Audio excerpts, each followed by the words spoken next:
पिछले भाग में हमने देखा कि यूसुफ ने राजा के नौकरों का अर्थ बताया और उसके बताए हुए अर्थों के समान ही पूरा हुआ, लेकिन जो पानी पिलाने वाला नौकर था वो यूसुफ को भूल गया और 2 साल हो गए। अब हम देखेंगे कि किस तरह से यूसुफ राजा के स्वप्नों का अर्थ बताता है और प्रधानमंत्री बन जाता है।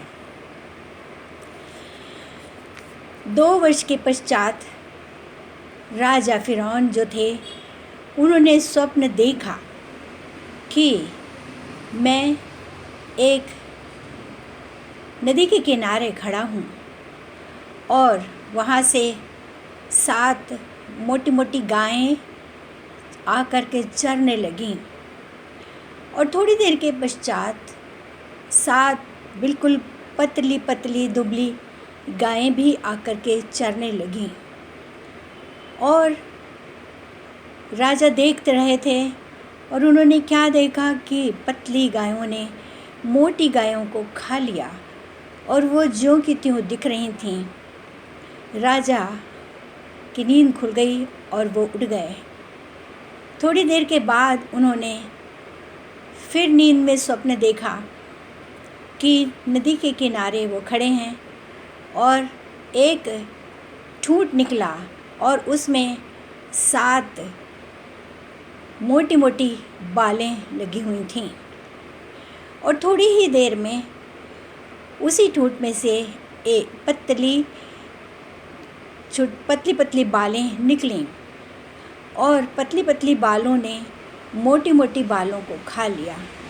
राजा फिर परेशान हो गए और वो सोचने लगे ये क्या स्वप्न है।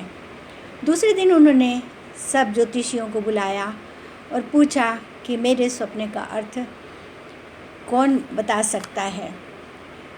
कोई भी राजा के स्वप्न का अर्थ नहीं बता पाया, लेकिन पानी पिलाने वाले नौकर को याद आई। उसने कहा कि राजा, जब हम लोग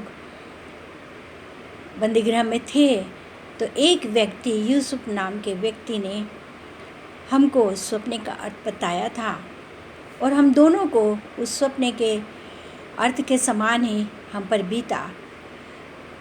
राजा ने कहा उसको बुलाओ और वो आए। वो लोग यूसुफ को पकड़ के ले गए, उसको नहलाया धुलाया, अच्छे वस्त्र पहनाए और राजा के सामने उपस्थित किया। राजा ने कहा कि तुम मुझे स्वप्न का अर्थ बता सकते हो। उसने कहा कि नहीं, मैं नहीं बता सकता हूँ, लेकिन परमेश्वर पिता आपके स्वप्न का अर्थ मुझे बताएंगे। और राजा ने जब उनको स्वप्न बताए तो यूसुफ ने कहा कि आपके दोनों स्वप्न का अर्थ एक ही है।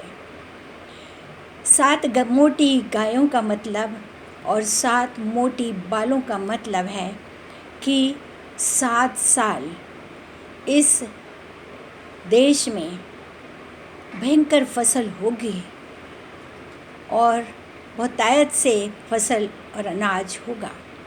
लेकिन 7 पतली गायें और 7 पतली बालों का अर्थ है कि 7 साल के बाद 7 साल तक इस देश में अकाल पड़ेगा। तो आप ऐसा करिए कि कोई बुद्धिमान व्यक्ति को इस देश का प्रधानमंत्री नियुक्त कीजिए ताकि वो इन 7 सालों में आपके देश में भंडार भर सके, ताकि अगले 7 साल जब अकाल होगा तो किसी तरह की कमी नहीं हो पाएगी। राजा ने कहा कि अपने मंत्रियों से कहा कि इस व्यक्ति से, बुद्धिमान व्यक्ति हमको कहाँ मिलेगा जो परमेश्वर के साथ रहता है और यही अच्छा बंदोबस्त कर पाएगा। इसलिए राजा ने उनको प्रधानमंत्री नियुक्त किया। अपने सोने की चेन उसके गले में डाली, उसको सुंदर वस्त्र पहनाया और अपने दूसरे रथ पर उसको पूरे देश में घुमाया और सब लोग जय जयकार करते हुए ये कह रहे थे कि यूसुफ आज से प्रधानमंत्री है। तो हम देखते हैं कि किस तरह से यूसुफ प्रधानमंत्री बन गए।